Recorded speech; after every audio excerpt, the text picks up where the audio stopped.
Hello everyone, welcome back to 3 News Now. I'm Stephanie Haney. It is Friday, June 26th.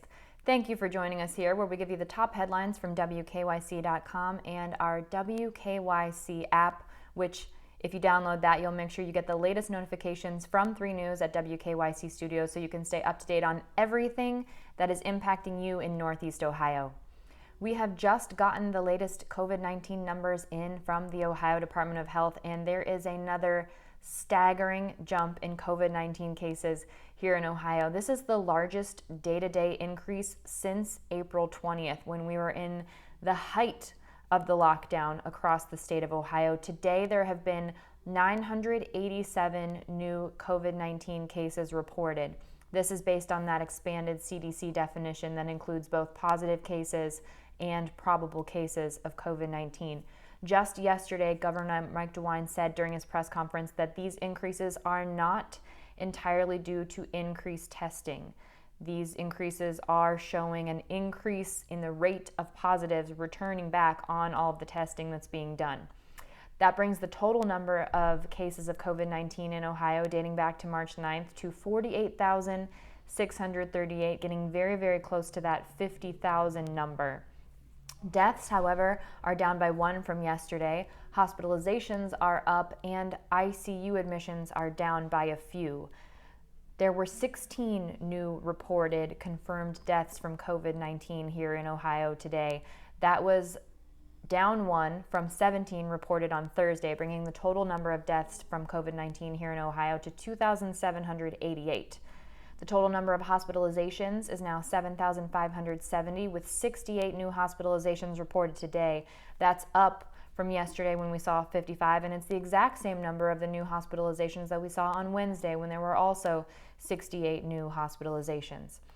ICU admissions are down by a few. There were 7 new ICU admissions reported today related to COVID-19, down from 11 on Thursday, bringing the total number of ICU admissions to 1,904. So let's talk a little bit about why we look at these numbers every day. Of course, what we've been looking for is a trend. We'd like to see a 2-week downward trend to sort of get our minds around the fact, according to medical experts, that we might be getting a handle on COVID-19, but medical experts do continue to say that we are still in the first wave of COVID-19 and there will probably be a second wave of COVID-19 in the fall. So if we take a look at the indicators that were released today from the Ohio Department of Health, the 21-day trend for new cases is up significantly. The 21-day average for new cases has been 518, and today we see 987 new cases. That is almost double the number of cases of the average. If you take a look at the deaths and the hospitalizations, those are kind of all over the place, lots of jumping up and down. And if we look at ICU admissions, those do appear to be over 21 days, except for a couple of spikes in there. Those do appear to be trending downward. Here in the U.S., across the entire country, cases are down, but they are still near the April peak of 36,000 new daily reported cases, and deaths are way up. We are now above the mid-April numbers we were seeing of 2,200 new deaths per day in the U.S. These are based on numbers from Johns Hopkins University, comparing them at 2 p.m. each day. So here in the U.S., we have seen 34,010 new reported COVID-19 cases today, bringing that total to just over 2.4 million. In terms of deaths today, we've now seen 2,374 new reported deaths across the U.S., bringing that total to 124,544. So let me repeat that for you again. The peak that we saw in April of new daily reported cases in the U.S. was 36,000. Today, we saw 34,010. That's comparing the numbers from 2 p.m. yesterday to 2 p.m. today. Yesterday, we saw a big spike. We saw the highest spike. If you compare the numbers from 2 p.m. the day before to 2 p.m. on Thursday, we saw 46,803. That's the highest number we've seen here in the U.S. in 24-hour increase. And we are back in those highest numbers that we saw since mid-April of total U.S. deaths, with new reported deaths today being 2,374. According to Johns Hopkins University. We are still sitting at about 25% of the cases and deaths globally Globally, new cases are down, but deaths are up. The total number of new cases globally reported in the last 24 hours is 173,242, bringing that total to about 9.7 million cases globally. The total number of deaths reported globally in the last 24 hours is now 6,811, bringing that total to 490,903 globally. Vice President Mike Pence had a press briefing today, the first one in 2 months related to COVID-19. It was held at the Department of Health and Human Services instead of the White House, and it was led by Pence. President Donald Trump did not take part. Pence said that 34 states are seeing a measure of stability related to COVID-19, but 16 states are seeing rising cases and rising percentages. Pence is expected to visit Texas, Arizona, and Florida, 3 of the states who have been hit hardest recently by COVID-19, in the coming days to get an in-person update. Vice President Pence said that this moment in the coronavirus pandemic is different than what we saw 2 months ago. He said that we have more supplies on hand now, and we're not having requests from hard-hit states for equipment like ventilators and protective gear. In Texas, today, the governor ordered the closing of all bars again, and he scaled back restaurant dining in a big retreat amid a surge of cases in the South and the West. Florida followed suit, actually, immediately suspending drinking alcohol at bars.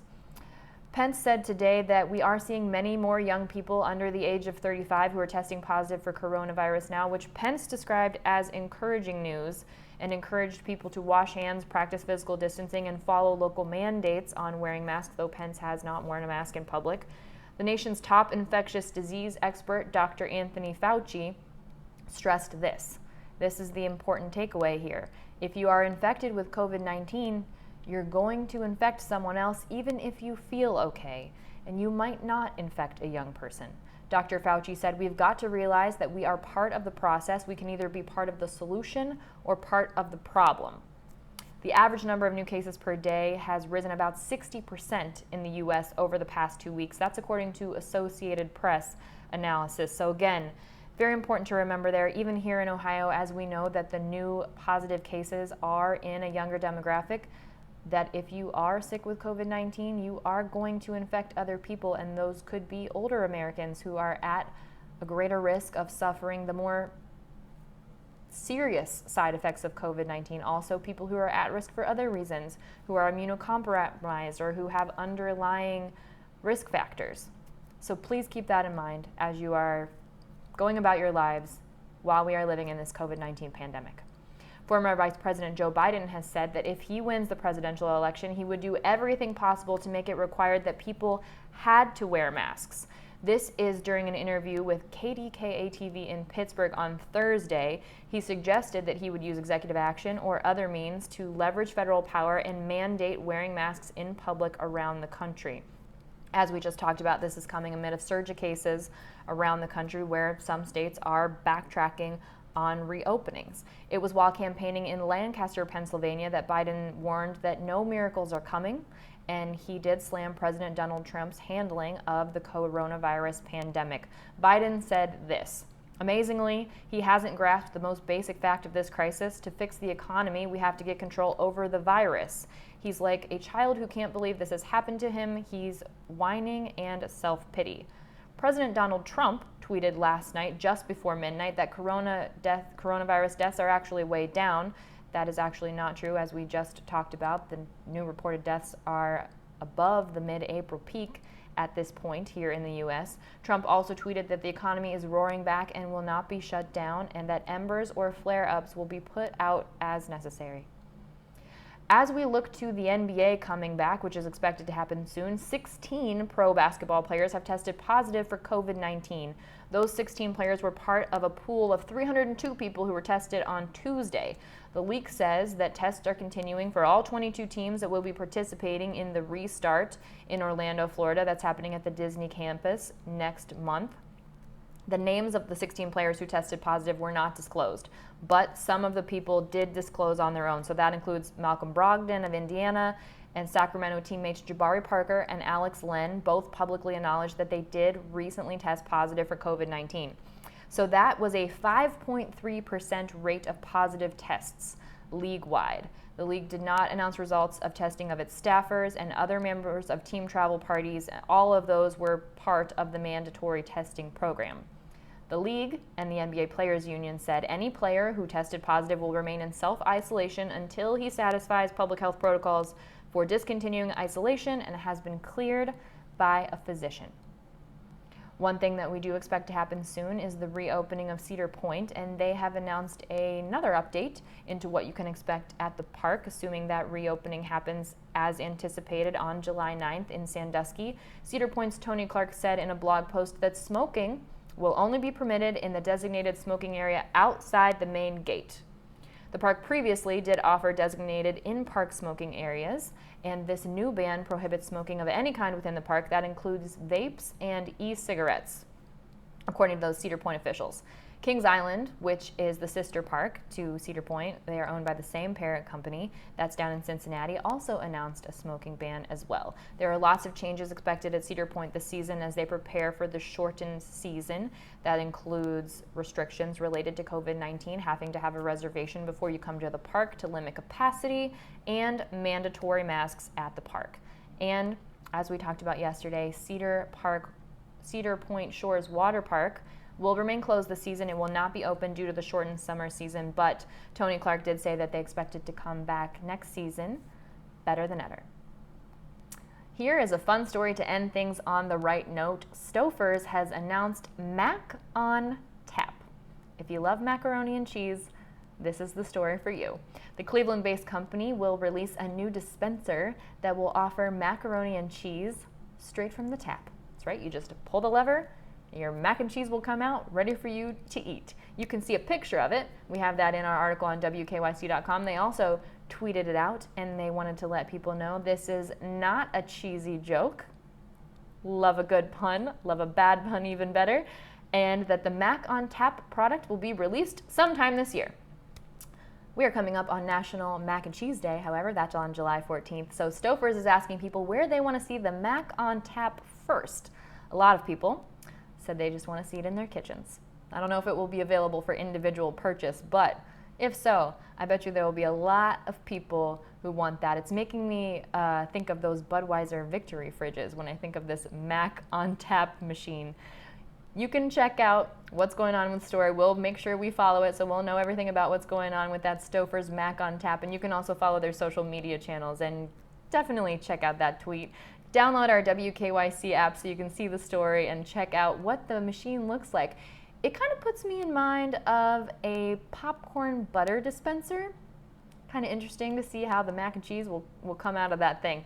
This has been it for your 3 News Now afternoon update for Friday, June 26th. I will see you next on What's New at 5 p.m. I'll bring you your trending stories there and your entertainment news, along with the hosts of the show, Betsy Kling and Jay Crawford. We'll have more for you at 6 p.m. on What Matters Most, also at 7 p.m. on Front Row, and 11 p.m. on What's Next. And you can watch all of those shows for free if you download the WKYC app, which you can download from the iOS App Store or from the Google Play Store if you have an Android. And then I'll see you back here on Monday morning at 11 a.m. This is Stephanie Haney. Everybody have a great weekend.